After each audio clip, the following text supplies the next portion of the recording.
जब जब जोर लगाया मेरी कश्ती डुबोने को, ऊपर वाला खुद आया मेरी नया पार लगाने को। तो कहानी शुरू होती है कि एक राजा ने भगवान का एक सुंदर मंदिर बनवाया और उसमें एक पुजारी को पूजा करने के लिए रखा। काफी समय बीत गया, राजा की भी उम्र हो गई थी और पुजारी की भी उम्र हो चली थी। लेकिन राजा का एक नियम था कि वो हर सुबह अपने सैनिक के साथ एक फूलों की माला भिजवाया करता था और उस माला को पुजारी जी भगवान श्री कृष्ण को चढ़ाया करते थे। उसके बाद जब राजा भगवान के दर्शन करने आया करते थे, तब पंडित जी उस माला को भगवान के गले से निकालकर राजा के गले में डाल दिया करते थे। ये लगभग रोज की दिनचर्या बन गई थी। पुजारी जी बूढ़े हो चले थे और राजा भी बूढ़े हो चले थे। एक दिन राजा की तबीयत खराब हो जाती है तो राजा ने माला सिपाही के हाथ भिजवाते हुए सिपाही से कहा कि पंडित जी कहना कि आज हमारी तबीयत ठीक नहीं है, तो आज हम आ नहीं पाएंगे, तो आज हमारा इंतजार न करें। उसके बाद सिपाही ने माला जाकर पुजारी जी को दे दी और सारी बात पंडित जी को बताई। पंडित जी ने भी माला को श्री कृष्ण को चढ़ा दी। तो उसके बाद पंडित जी ने सोचा कि इतने साल गुजर गए कि भगवान की इस माला को हमेशा राजा जी को भी पहनाए है, लेकिन आज तक मैंने कभी इस माला को कभी खुद नहीं पहना। तो हो सकता है कि जरूर यह प्रभु की इच्छा है कि इतने सालों में आज मौका मिला है कि प्रभु की इस माला को मैं अपने गले में पहन पाऊं। तो यह तो परंपरा ही थी कि प्रभु की वह माला तो निकलती ही थी। तो इस बार पंडित जी ने वह माला अपने गले में डाल ली। लेकिन तभी सिपाही दौड़ते हुए आया और बोला कि महाराज को वहाँ कुछ ठीक नहीं लग रहा है। तो राजा साहब मंदिर की तरह ही आ रहे हैं, आप तैयारी करना शुरू कीजिए। राजा को लगा कि इतने सालों से बनी हुई परंपरा कहीं टूट न जाए, इसीलिए वह मंदिर की ओर आने लगे। जैसे ही पंडित जी ने यह सुना, उन्होंने तुरंत माला गले से निकल और भगवान को पहना दी। घबराहट में पंडित जी समझ नहीं पाए कि उन्होंने क्या गलती कर दी है। पंडित जी को लगा कि अगर राजा को पता चला तो वह उसे दंड दे देंगे। अब राजा आए तो रोज की तरह पंडित जी ने माला भगवान के गले से उतारी और राजा को पहना दी। लेकिन राजा की नजर माला पर पड़ी, उसमें एक सफेद बाल था। राजा को बात समझ आ गई कि ये सफेद बाल पुजारी का है। राजा ने पुजारी से पूछा कि क्या इस माला को आपने पहना था? यह सफेद बाल कहाँ से आया? तो पंडित जी डर गए और डर के मारे बोल दिया कि यह सफेद बाल तो श्री कृष्ण का है, भगवान का है। राजा को गुस्सा आ गया कि एक तो पंडित छल कर रहे हैं और ऊपर से झूठ बोल रहे हैं। राजा ने थोड़ा गुस्से में आकर पूछा कि कृष्ण जी के कब से सफेद बाल हो गए? ठीक है, कोई नहीं, मैं कल श्रृंगार के समय आऊंगा, तब देखूंगा कि श्री कृष्ण के बाल सफेद हैं या नहीं। और याद रखना पंडित, अगर बाल काले निकले, सफेद नहीं निकले, तो कल के कल आपको इस छल के लिए मृत्यु दंड दिया जाएगा। और राजा गुस्से में तमतमाते हुए वह से चले गए। और इधर पंडित जी को अपनी मृत्यु नजर आने लगी थी। वो श्री कृष्ण के आगे दंडवत कर लेट गए और बोले कि प्रभु मुझे क्षमा कर दीजिए, मैं लोभ में आ गया था, मुझे लगा यह माला मुझे भी पहननी चाहिए, मुझे बचा लीजिए प्रभु, नहीं तो कल राजा के हाथों मेरी मौत निश्चित है। पंडित पूरी रात भगवान से विनती करते रहे, रोते रहे, प्रार्थना करते रहे कि प्रभु मुझे बचा लीजिए। अगली सुबह राजा श्रृंगार के समय पहुंचने के बाद राजा ने पंडित से कहा कि पंडित जी मुकुट उतारिए, मुझे बिहारी जी के केश देखने हैं। पंडित जी ने डरते डरते मुकुट उतारा और जैसे ही मुकुट उतरा, राजा चौंक गया। श्री कृष्ण की मूर्ति के बाल सफेद थे, लेकिन राजा को लगा कहीं ऐसा तो नहीं कि पुजारी फिर कोई छल कर रहा है, कहीं इसने अपने जान बचाने के लिए बाल रंगवा तो नहीं दिए। तो बाल की जांच करने के लिए वो बाल तोड़ने लगे और जैसे ही राजा ने बाल तोड़े, मूर्ति में से खून बहने लगा। राजा यह देखकर भगवान के चरणों में गिर गए, क्षमा मांगने लगे कि क्षमा कर दो भगवान, मुझसे बहुत बड़ा पाप हो गया, मैं शक में इतना अंधा हो गया कि मैं सही गलत भी भूल गया। तभी मूर्ति में से आवाज आई कि राजा, तुमने मुझे सिर्फ मूर्ति माना, इसीलिए मैं आज से तुम्हारे लिए सिर्फ मूर्ति हूँ, लेकिन इस पुजारी ने मुझ में साक्षात भगवान देखा, इसलिए उसकी जान बचाने के लिए मुझे अपने बालों को सफेद करना पड़ा।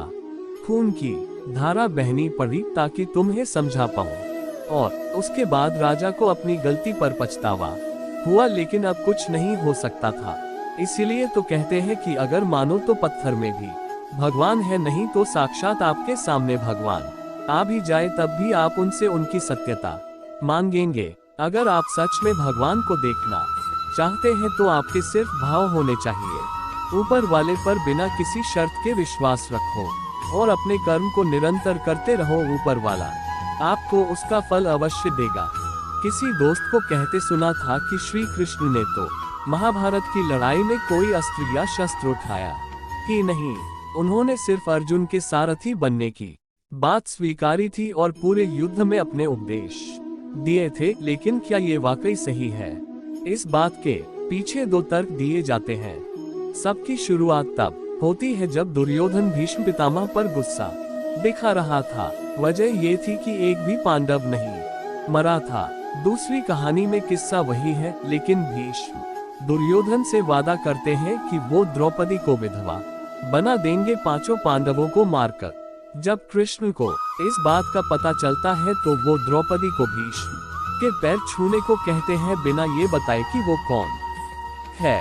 द्रौपदी ऐसा करती है और भीष्म उसे सदा सुहागन रहने और लंबी आयु का आशीर्वाद देते हैं। जब उन्हें सच का पता चलता है तो वो कृष्ण से खफा हो जाते हैं। उस समय कृष्ण कहते हैं कि आपका वचन मेरी वजह से टूटा तो मेरा वचन भी आपकी वजह से टूटेगा। और इसके बाद ही अर्जुन को बचाने के लिए वो रथ का पहिया उठाते हैं। 2 श्राप के कारण हुई थी कृष्ण की मृत्यु। महाभारत की लड़ाई में गांधारी के 100 पुत्रों की मृत्यु हो गई थी। जब श्री कृष्ण गांधारी के पास पहुंचे तो दुखी गांधारी ने उन्हें श्राप दिया कि 36 सालों में वो मारे जाएंगे और उन्हीं के साथ यदुवंश का विनाश हो जाएगा। श्री कृष्ण ये जानते थे कि यदुवंश अब लोभ और मोह में आ गया है, इसलिए उन्होंने सिर्फ तथास्तु कहा। दूसरा श्राप मिला था ऋषि दुर्वासा से। दुर्वासा ऋषि ने अपने कृष्ण को अपने पूरे शरीर में खीर लगाने को कहा था। कृष्ण ने ऐसा ही किया, सिर्फ उनके पैरों को छोड़ दिया। इससे खफा होकर दुर्वासा ने श्राप दिया कि कृष्ण अपने पैर की वजह से मरेंगे। एक समय जब श्री कृष्ण समाधि में थे तब एक शिकारी जारा ने कृष्ण के पैर को कोई जानवर समझ लिया और उन पर तीर चला दिया।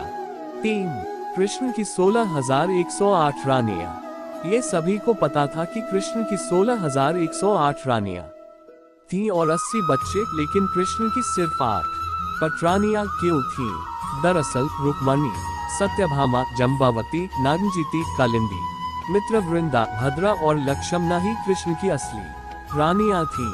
हर रानी से कृष्ण के 10 बच्चे थे। बाकी 16,100 महिलाओं को कृष्ण ने एक राक्षस नरकासुर से छुड़वाया था और अपने अपने घर भेज दिया। किसी के घर वालों ने उन्हें नहीं अपनाया तो बाद में श्री कृष्ण ने उनसे शादी कर ली, लेकिन कभी कोई रिश्ता नहीं बनाया। अब भीष्म ने दुर्योधन को क्या उत्तर दिया, इसके बारे में भी 2 कहानियां हैं। पहली कहानी के मुताबिक भीष्म गुस्सा होकर दुर्योधन को मंत्र पढ़कर 5 सोने के तीर देते हैं और कहते हैं कि उन्हीं से कल पांडवों का अंत होगा। इस पर दुर्योधन तीर अपने पास रख लेते हैं। जब श्री कृष्ण को ये पता चलता है तो वो अर्जुन को दुर्योधन के पास भेजते हैं।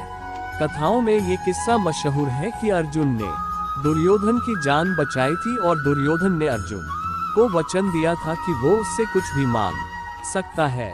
इसी में कृष्ण अर्जुन को दुर्योधन से 5 सोने के तीर मांगने को कहते हैं। दुर्योधन दे देता है। भीष्म पितामह इस बात से खफा हो जाते हैं और अर्जुन को मारने के लिए युद्ध करते हैं। भीष्म के आगे अर्जुन टिक नहीं पाते और गिर जाते हैं। उस समय श्री कृष्ण रथ का टूटा हुआ पहिया उठाकर भीष्म को मारने के लिए आगे बढ़ते हैं। हालांकि अर्जुन उन्हें रोक लेता है और बाद में भीष्म रथ से गिरकर तीरों पर गिर जाते हैं, लेकिन फिर भी कृष्ण हथियार उठा लेते हैं।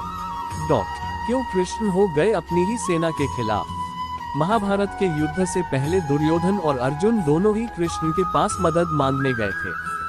जब दोनों पहुंचे तो कृष्ण सो रहे थे।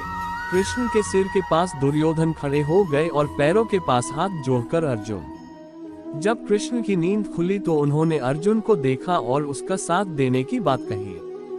दुर्योधन इस पर खफा हो गए और कहा कि वो पहले आए थे और कृष्ण को उनका साथ देना चाहिए। इस पर कृष्ण ने कहा कि उन्होंने अर्जुन को पहले देखा है, इसलिए दोनों की मदद करनी होगी। कृष्ण ने इस पर दुर्योधन को अपनी सेना दे दी और अर्जुन के सारथी बन गए। 5. कृष्ण और राधा पर कोर्ट का बयान। 2010 की बात है। सुप्रीम कोर्ट ने ये फैसला सुनाया था कि शादी से पहले सेक्स को गुनाह नहीं माना जा सकता है। कारण ये है कि पुराणों में राधा कृष्ण भी साथ रहते थे और उनके बीच भी एक रिश्ता था। वीडियो पसंद आए हैं तो चैनल को सब्सक्राइब करें। गीता में जीवन के सार का वर्णन बहुत ही विस्तार से किया है। गीता को भगवान श्री कृष्ण का ही एक स्वरूप माना गया है। गीता में मनुष्य के जीवन को सफल बनाने के लिए की सूत्रों का वर्णन किया गया है। जीवन में सफलता प्राप्त करने के लिए भगवान श्री कृष्ण के जीवन से जुड़ी तमाम बातों का अध्ययन करके सीखा जा सकता है। आइए जानते हैं भगवान कृष्ण के जीवन से जुड़ी कुछ अहम बातें। पहला मंत्र, शांत स्वभाव रखकर काम करना। वैसे तो भगवान श्री कृष्ण बचपन में बहुत नटखट स्वभाव के थे। विपरीत परिस्थितियां आने पर उनका स्वभाव हमेशा शांत रहता था। कृष्ण जी भगवान विष्णु के अवतार थे और वे यह बात जानते भी थे कि कंस मामा उन्हें बार बार मारना चाहते थे, फिर भी वे शांत रहते थे और समय आने पर कंस के हर प्रहार का मुंह तोड़ दिया। इससे सीख मिलती है कि कठिन समय में भी अपने शांत स्वभाव का त्याग नहीं करना चाहिए। दूसरा मंत्र, साधारण जीवन जीना। भगवान श्री कृष्ण हमेशा साधारण जीवन जीने में विश्वास करते थे। गोकुल के राजघराने में परवरिश होने के बावजूद वह अन्य सामान्य बालकों के साथ रहते, खेलते और घूमते रहते थे। उन्हें कभी भी अपने राजघराने का घमंड नहीं था। तीसरा मंत्र, कभी हार न मानना। कभी भी उनका मन बुरा समय आने पर घबराता नहीं था। वह विपरीत परिस्थितियों का डटकर मुकाबला करते थे। उनका मानना था बुरे समय में विवेक पूर्वक काम करना चाहिए। भगवान श्री कृष्ण ने कभी भी हार न मनाने का संदेश दिया था। अंत का प्रयास करते रहना चाहिए, भले ही परिणाम हमारे पक्ष में क्यों न हो। चौथा मंत्र, दोस्ती निभाना। कृष्ण और सुदामा की दोस्ती को कौन नहीं जानता। यह दोस्ती महज दोनों के प्रेम के कारण नहीं, बल्कि एक दूसरे के प्रति आदर के कारण भी प्रसिद्ध है। किंतु आज के जमाने में दोस्ती के असली मायने कोई नहीं जानता। श्री कृष्ण ने हमेशा अपने मित्र सुदामा और अर्जुन का साथ दिया था। पांचवा मंत्र, माता पिता का हमेशा आदर करना।